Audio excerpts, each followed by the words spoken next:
Welcome to the Tournament Poker Edge podcast, brought to you by TournamentPokerEdge.com, the only podcast dedicated exclusively to poker tournament strategy. Now here's your host, Clayton Fletcher. Hello once again, everybody, and welcome to the Tournament Poker Edge podcast. I'm your host, Clayton Fletcher, in fabulous Las Vegas.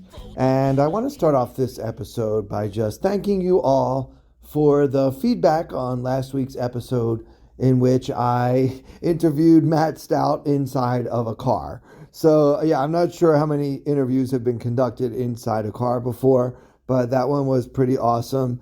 And, you know, Matt Stout is a great guy, and I think that really comes through in that interview. He's a person who has had, tremendous success in poker, and he's taken a lot of his energy that he used to dedicate to just learning as much as he possibly could about the game of poker, and taken some of that energy and converted it into putting forth effort to do some good in the world. And speaking of that, this Sunday, July 3rd, we are having a big event at the Palms, which is recently renovated, purchased by a Native American tribe from California. They switched things up, but they kept one of my favorite places in all of Las Vegas, the Moon nightclub. It is a stunning place to be. We're going to play poker up there in the nightclub. There's going to be singing, dancing, drinking, obviously, and it's all for a good cause. You can get more information about our charity series of poker event benefiting 3 Square, which is the food bank here in Las Vegas, dedicated to helping hungry people get some food to eat. And I just can't think of a better cause. So visit CharitySeriesOfPoker.org. You can sign up for our poker tournament. It's a $300 buy-in with $100 rebuys and a guaranteed first place prize of $10,000 in cash. So come on out. Support the cause, do your rebuys, and try to win all that money. And if you don't win the money, you can also win amazing other prizes at the final table, such as tickets to see comedy at Brad Garrett's Comedy Club. And if you pick the right week, you might even see me performing there. There are also free gift certificates to Lake Las Vegas Water Sports. And I want to tell you guys a little bit about Lake Las Vegas Water Sports. They are not a sponsor of this podcast, but they are a generous benefactor of the charity series of poker and all of the events that Matt Stout and the gang put on through the CSOP. I won. Actually, I busted somebody. I forget who, to be honest, but in one of these charity events, I busted a bounty and I got a $200 gift certificate to Lake Las Vegas Water Sports. And I also made the final table of that charity event and won $500 more to spend. So I basically have $700 to spend at this place. And I'm not a huge water sports guy. I mean, I've done other kinds of extreme sports, you know, things like skydiving, bungee jumping. I'm not scared of thrills. It's just that I haven't had many opportunities to do things on the water. So you can rent jet skis. You can rent a boat, like a little mini yacht, to take out on the lake. The lake is beautiful. It's big, and you can see some homes. People actually live right on Lake Las Vegas, and it's kind of cool to see where people live and just imagine what your life would be like if you lived just in this big house on the lake. Yeah, that's a pretty good life those people are living. But what I tried that I want to tell you guys about is something called flyboarding. So basically you put on these heavy boots and you get into the water, and the boots are connected by a hose to a speedboat. And that speedboat shoots water up under those boots and you go up in the air.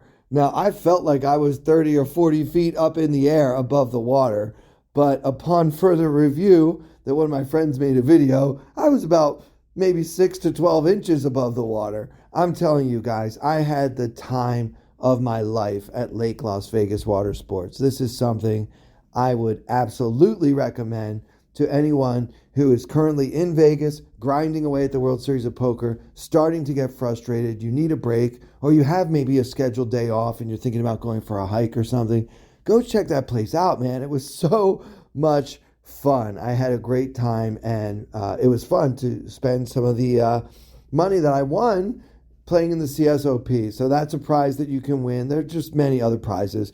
We also have a silent auction and a lot of other great things going on. So I hope to see some of you, and if anyone can attend this Sunday at the Palms, please come and say hi to me. I will be your MC.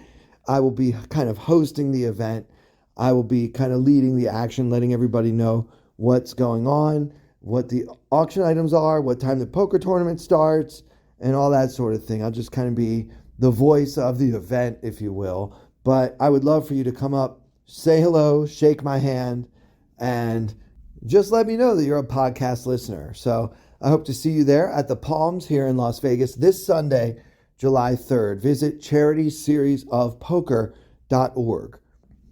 Okay, the next topic I want to talk about is my mindset. Okay, I have been in Las Vegas for 25 days, and on almost all of those days, I have played in at least one poker tournament. I have 0 cashes. So you might think, wow, Clayton, what, you've played like 20 tournaments and no cashes? And has that ever happened to you? Well, my record, I think I've said this on the podcast before, my record, I'm approaching that record, 37 in a row. I played 37 live tournaments in a row about 12 years ago with no cashes. So I'm not anywhere near that right now. I think I'm at 20 or maybe 21. I have to double check if this streak continues, which let's hope it doesn't, so I don't have to double check and see if I have a new record. This is not the kind of record you want to set, obviously. I'm trying to win money here. But I want to talk about my mindset. First of all, I want to say I think that I've been playing well. I mean, do I have any hands that I would like to take back or maybe do differently? Of course I do. And I think that any poker player who can't find a single mistake that he made after almost an entire month in Vegas, playing almost every single day, that person is not being honest with himself or herself. And that's not a way to grow. I know that I have made some mistakes. I probably make many mistakes every single time I play poker, but I always do my best, and I feel like I'm playing my best, but more importantly, my play is commensurate with that of my competition. So I don't feel overmatched. And we've talked here on the podcast in the past about times when I felt like I was the worst player at my table. Like, I know when I'm overmatched and when I'm in over my head and I'm just at this beastly tough table and I don't really know what to do. That has not been the case, guys. I feel like in most of these poker tournaments I've been playing, what it's come down to is some type of luck. Either a big coin flip or maybe somebody else getting lucky against me. I get it in with a draw and don't get there, or I get it in with a strong hand and somebody with a draw gets there. And we all know that this can happen, but it does start to mess with your mind just a little bit. But what I'm really proud of, what I want to share with all of you listeners out there, is that I'm not letting this get me down. I am here to play poker.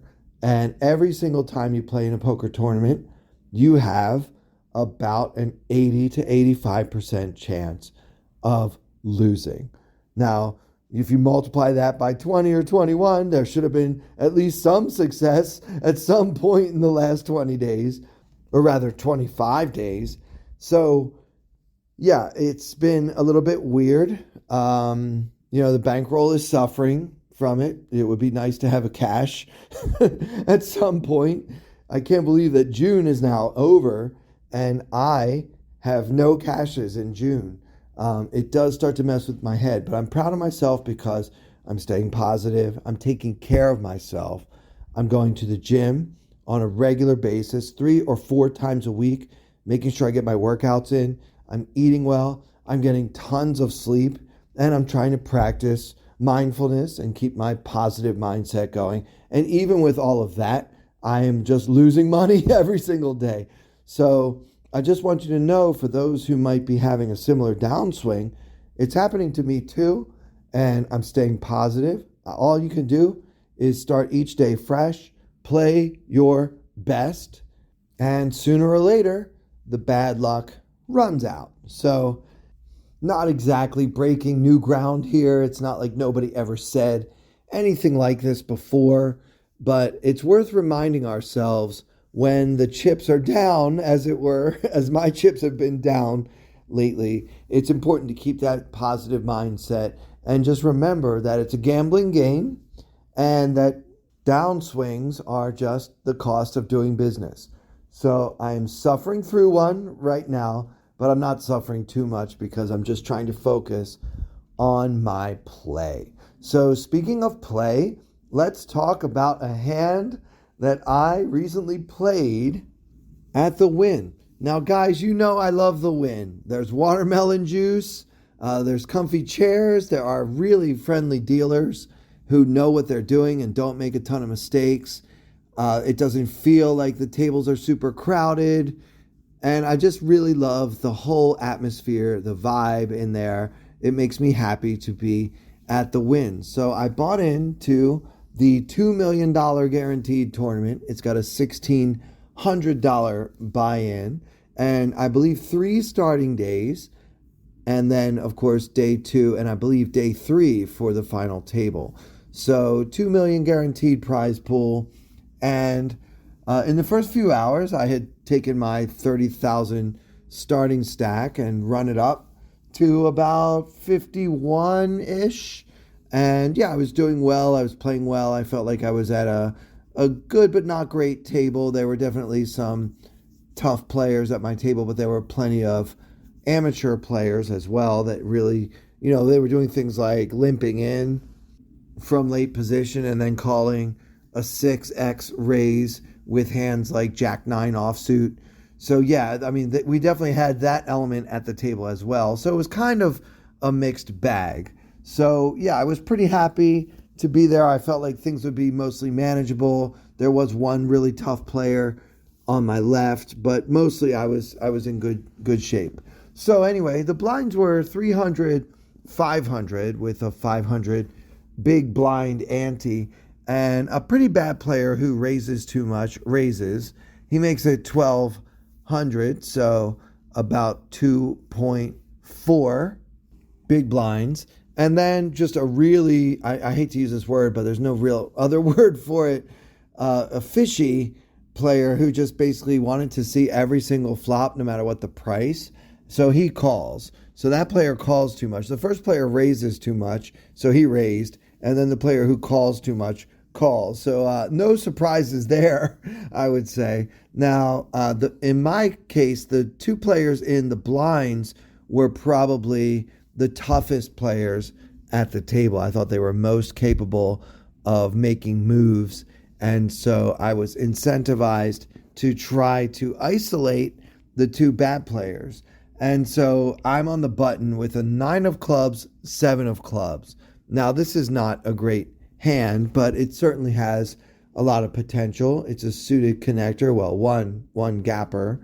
And I decided to 3-bet it.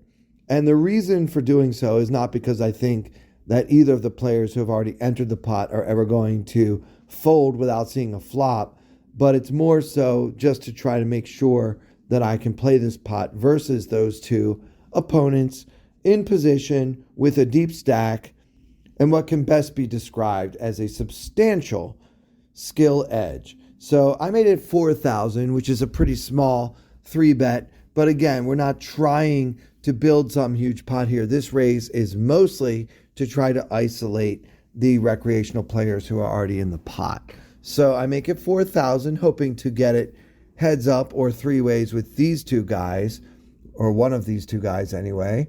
So it's kind of an isolation bet, right? So that's why I made it 4,000. And the small blind folded, but then the big blind did not come along with the plan. Now, he's a young guy, probably late 20s, European, seems extremely comfortable at the table and probably plays a great deal of poker, both online and live, in his home country, whatever that may be. I would not be surprised if it turns out to be Germany. So he 4-bets it to 10,000, and the other two players fold. Now, you might be thinking, well, Clayton, you got your answer. Your 9-7 is no match for this good player's 4-betting range, and so you should just get out of the pot right this second. But I would say, hold on there, not so fast. I mean, let's do a little bit of math here. He has made a decidedly tiny 4-bet, and he's got almost the same stack that I have. He's got about 50,000. Remember, we start with 51. So he makes it 10,000, putting in 20% of his stack. And as much as I hate to put in 20% of my stack with a hand as bad as 9-7 suited, the case for doing so in this instance is a pretty compelling one. So first of all, let's look at the price we're getting. We're getting 3-1 on a call. There's already almost 18,000 in the middle at this point, and we only have to call 6,000 more to see the flop. So that's one reason to call. Another reason is my hand is well disguised. Now, most poker players, probably myself included, definitely overvalue the importance of deception, right? I mean, yeah, it's good when your opponents don't know exactly what you have, but that's not an excuse for playing poorly, right? Just for the sake of deception, right? For deception, we could fold aces and no one would know what we folded, right? But that doesn't make it a good play. So I don't think deception in itself is a good reason to make a call here. But given that I'm getting 3-1 odds and that we still have so many chips behind, and given that if I happen to smack this flop, I don't think my opponent will ever be able to put me on 9-7, suited or not, I decided to make the call, mostly for the pot odds I was being offered. So if you want to tell me that you are very unhappy with all of my pre-flop decisions, that I shouldn't be 3-betting 9-7 suited on the button after 2 loose players enter the pot, that I should either just flat or fold, I can't really argue with your logic there. But as mentioned, I did have my reasons. Also, if you just want to tell me, look, Clayton, I understand you're getting 3-1. I understand you're in position with a pretty well disguised suited 1-gap connector, but I still don't think that you should be making calls when people 4-bet you, even though you're in position and everything. I get it, okay? If that's how you feel, I can't argue with it, but I'm going to call here. If you want to get me out of the pot, you got to raise a lot more. Also, I feel like this player, although he strikes me as a seasoned young veteran in his late 20s, I feel like his 4-betting range is mostly going to be big pairs. So I know what he has, and he doesn't know what I have. I think that has to count for something. But still, the 3-1 pot odds are the main reason why I'm not releasing this hand. So let's call and see the flop. And it comes 9 of hearts, 8 of diamonds, 6 of diamonds. So we have flopped top pair with an open-ended straight draw. This is one of the best possible flops for our hand. We've basically smashed it. And also, it's very unlikely that our opponent could put us on having a pair and an open ender. So we're heads up in position with this hand. Let's talk about our opponent's range. Again, I feel like he's got mostly big pairs. He should also have ace king, I think, should be 4-betting, especially from the big blind in this spot. Certainly, this player has noticed the dynamics of these two very loose players getting overly involved in things, and so may be able to figure out that I am 3-betting for the exact reason that I did 3-bet. So certainly ace king is good enough to 4-bet, as well as queens, kings, aces. I don't think too many players would 4-bet pocket jacks in this spot. They have to be afraid that I can beat it. Also, they don't like to play big pots from out of position holding pocket jacks. Occasionally, as a bluff, we should be mixing in ace 5 suited, possibly ace 4 suited once in a while. Not every time you have those hands, but you want to have some bluffs in your 4-betting range if you're going to have a 4-betting range, as this player obviously does since he 4-bet. So I think that given all of that information, it's pretty safe to put him on a range of big pairs, queens, kings, aces, ace, king, suited or not, plus the occasional ace five suited or similar. Also, I think it's important to try to figure out what our opponent is putting us on. So I would think that in his shoes, given that I have 3-bet and called rather than continued raising, he can mostly eliminate aces and kings from my range, although I will occasionally slow play aces, especially in this situation on the button. I also think that I will have a good number of medium pairs like 10s, 9s, 8s, 7s, maybe even pocket 6s, although that one could actually be a fold. I think that flatting the 4-bet really makes it look like I have medium pairs a lot of the time, which means that this 9-8-6 flop is not only great for my hand, it's also great for my range. I think that I may actually have a range advantage on this flop because I do not think that my opponent can ever have pocket 9s, pocket 8s, 7-5, 10-7, 9-7, 6-7. All these hands are not going to be going to 10,000 pre-flop very often. So he's mostly going to have overpairs and I will often have a set. So what this means is that we can play our hand more aggressively if the opportunity presents itself. So what does our opponent do on the flop? There is 24,000 in the middle and our opponent decides to bet 7,500.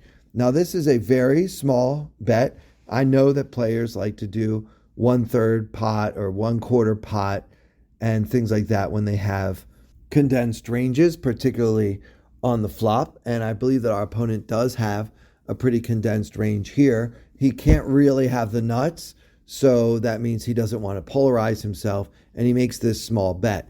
I feel like his play is consistent with an overpair, possibly ace-king with or without a diamond. Ace-king of diamonds is loving this flop because remember, there are 2 diamonds on the board, and we do not have one. We have the 9-7 of clubs. So with all that in mind, I decided to play my hand fast. I should also mention, by the way, that I noticed my opponent seemed like he might be feeling a little uncertain on the flop. I was watching him closely, and he didn't really seem to know what he should do. And I think that in his shoes, holding a hand like pocket aces or pocket kings, I too would not know exactly what to do on this flop, especially because, as mentioned, it does really smack my opponent, Clayton's, range a lot more than it does mine, the young German pro, or presumably German. He could also be, I don't know, maybe Austrian, Belgian. I'm not sure, but I would guess German. Anyway, so yeah, he bets 7,500, and I decide to move all in for my remaining 41,000 betting units. So this is what we call a semi-bluff, right? It might seem odd to turn my top pair hand into a bluff, but I'm very happy if my opponent folds, even if he has ace-king. This pot is so big that I actually benefit from getting called by worse. Like if he has ace-king of diamonds, he has so much equity in the pot. I would love to see him fold it. I don't think that he necessarily would, but I do think he should make this play with the ace-king offsuit, and then he does not have a flush draw, and so he can just bet and fold, and I'm happy to get him to fold in that case, even though my pair of nines is good versus that hand, because the thing is, this pot has become so big that maximizing my chances of winning it is more important than getting value from worse hands like ace-king. So if I shove here, I want him to fold. And I'm also hoping that I can even get him to fold hands like pocket aces, pocket kings, pocket queens. All of these hands I think are in his 4-betting range, obviously before the flop. And I'm hoping that I can get him to lay them down because it is a board that smacks my range a lot harder than his. So he tanks for about 3 minutes.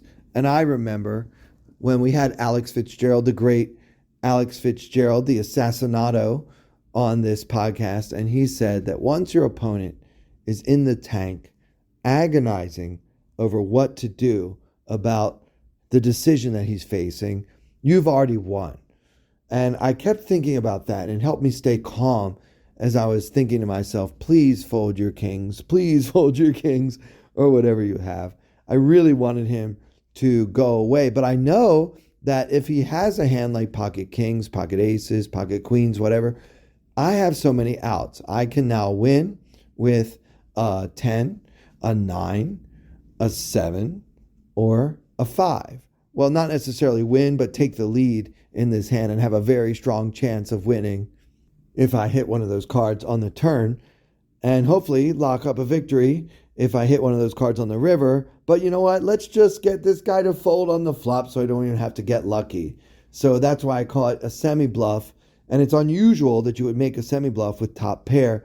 But in this situation, I was pretty clear on what my opponent had, and I thought that he should be unclear on what exactly I have. So let's be honest too, guys. If I did flop a set, even top set on this board, I would try to get all in on the flop. I would play it exactly the same way, because in that case, I would be looking to get value from those overpairs. But in this case, I'm looking to get folds from the same.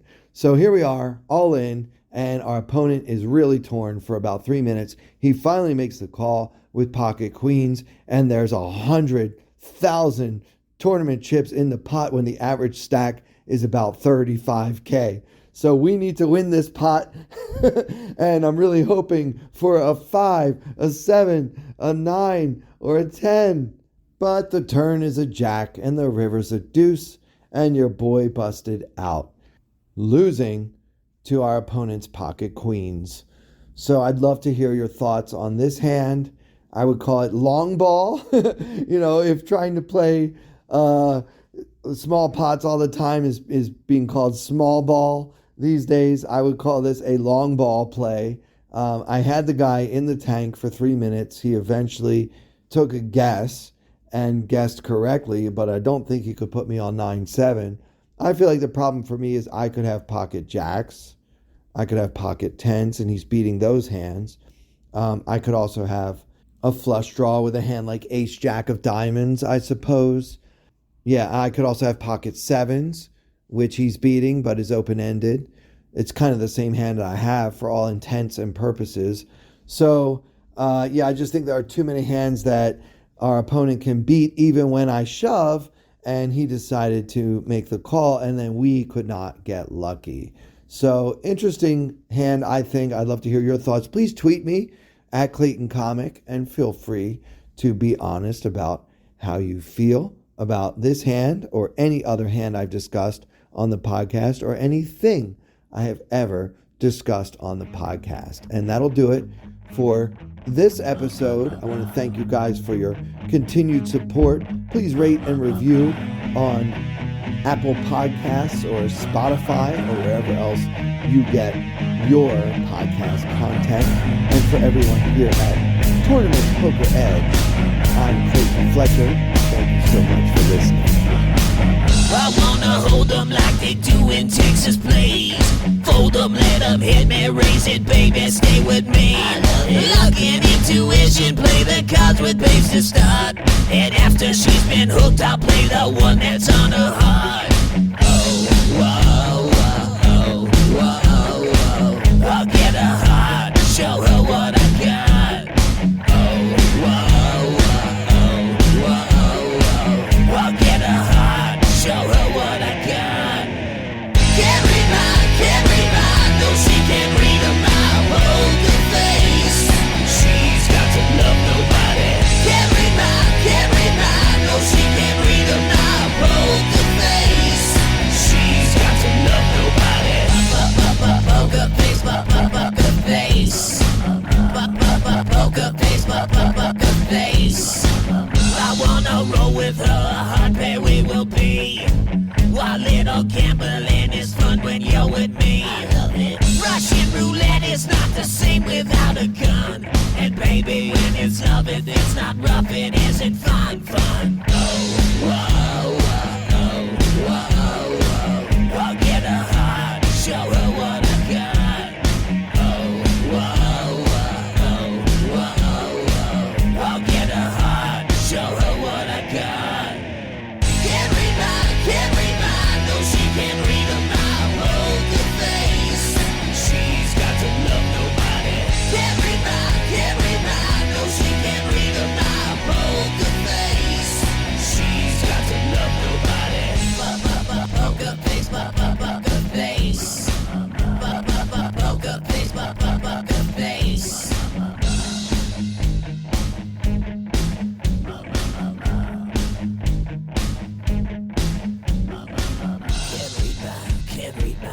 she can't read my poker face. She's got to love nobody. Can't read my